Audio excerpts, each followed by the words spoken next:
Саламатсыңарбы, балдар? Мандайыңар жакшыбы? Бизде бүгүн математика сабагына керектүү окуу куралдарыңарды даярдагыла. Бүгүн биз текшерүү ишин жазабыз. Бүгүнкү сабактын темасы текшерүү иш. Сабактын максаты менен тааныштыра кетейин.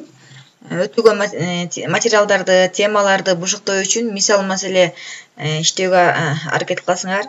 Амалдарды туура так эсептөөгө көнүгөсүңөр жана ошондой эле өз алдыңча иштөөгө жоопкерчиликтүү болууга үйрөнөсүңөр.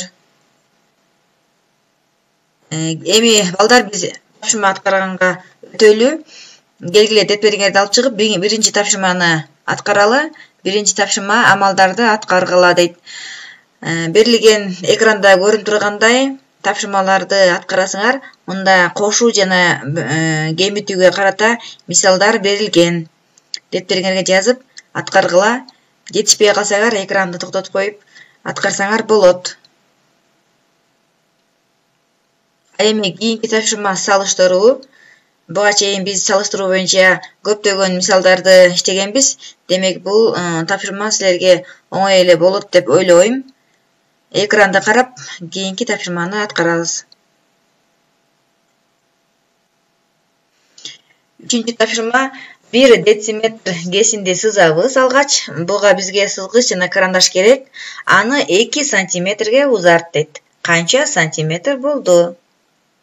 Эсиңерге салабыз. 1 дециметрде канча сантиметр бар экенин эсиңерге салгыла.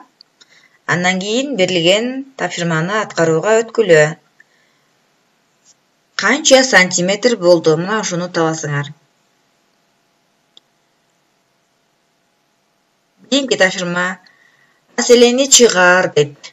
Санжар 5 чакмак, 3 түз сызык дефтер сатып алып, 4-өөнү инисине берди. Санжарда канча дефтер калды?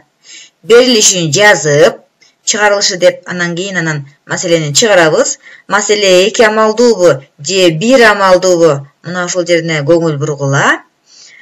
5 чакмак жана түз сызык дейт. Мына ушуларды айырмалап билгиле. Жалпы дефтер канча, канчасын инисине берди, канчасы өзүндө калды. Урматтуу окуучулар, бүгүнкү сабактагы тапшырмаларды иреттеп жазып, аткарып, андан кийин WhatsApp аркылуу мага жөнөткөндү унутпагыла. Окууңарга ийгилик. Кийинки сабактан көрүшкөнчө сак саламатта тургула.